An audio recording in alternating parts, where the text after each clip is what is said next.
Letaknya yang strategis membuat Provinsi Nusa Tenggara Barat dianggap lahan basah peredaran narkoba oleh para bandar. Salah satu pembuktiannya adalah berhasil dibongkarnya ganja 5 kg dan sabu 13,74 gram pada Minggu 22 Januari 2023. Kapolda NTB Irjen Pol Joko Purwanto mengungkapkan bahwa narkotika yang masuk ke NTB rata-rata berasal dari luar daerah. Modus yang dilancarkan para bandar selalu berubah-ubah. Begitupun dengan jalur masuk peredarannya. Sehingga peredaran narkotika di tengah masyarakat NTB masih tinggi. Meski begitu, pihaknya akan terus berupaya agar kejahatan extraordinary crime bisa ditekan. Berikut keterangan resmi Kapolda NTB Irjen Pol Joko Purwanto. Memerintahkan kepada Kapolresta Mataram dan Direktorat Narkoba dalam hal ini direkturnya untuk serius untuk menimbulkan efek jerah yang maksimal. Itu dari sisi penegakan. Kita memerlukan teknik dan taktik. Saya tidak bisa sebutkan sekarang ini dari mana dan bagaimana, tetapi yang pasti bahwa barang itu ganja dan sabu berasal dari luar Nusa Tenggara Barat. Berarti dugaan kerasnya adalah Nusa Tenggara Barat adalah konsumen sabu dan ganja. Tadi bagaimana caranya? Pasti mereka menggunakan cara-cara yang menurut mereka aman dari pengawasan kita semua, bukan pengawasan dari aparat kepolisian saja ya, tapi pengawasan kita semua. Kita tahu Nusa Tenggara Barat itu terdiri dari dua pulau besar, ada yang lewat udara, ada yang lewat laut, ada yang menggunakan beberapa hal cara masuk melalui laut yang kalau orang bilang itu pelabuhan tikus ya. Tikus itu kecil ya, karena dia tikus.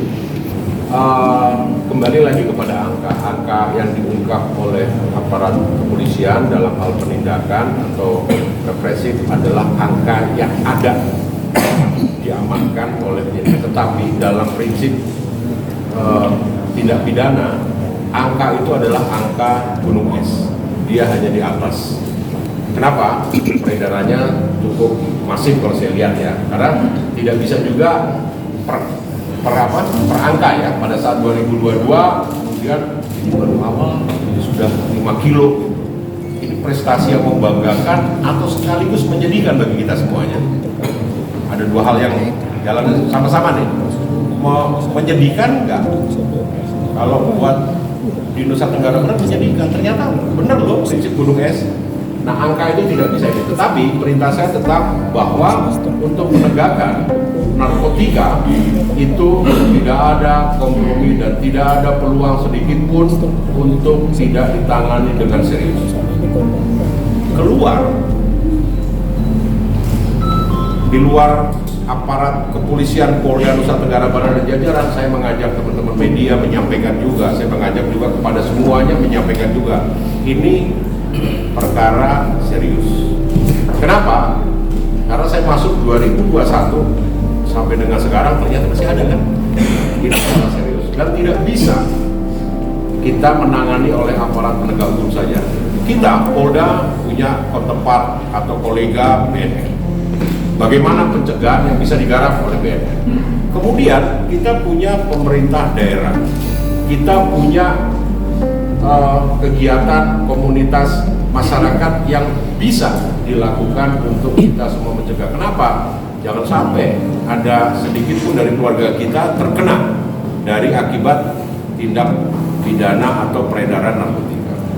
Jadi jelas ya, jadi ke dalam perintahnya tidak berkurang sedikit pun, malah harus ditingkatkan untuk pengungkapan itu tidak boleh main-main, dia harus serius. Karena polisi mempunyai kewenangan sekaligus punya kewajiban.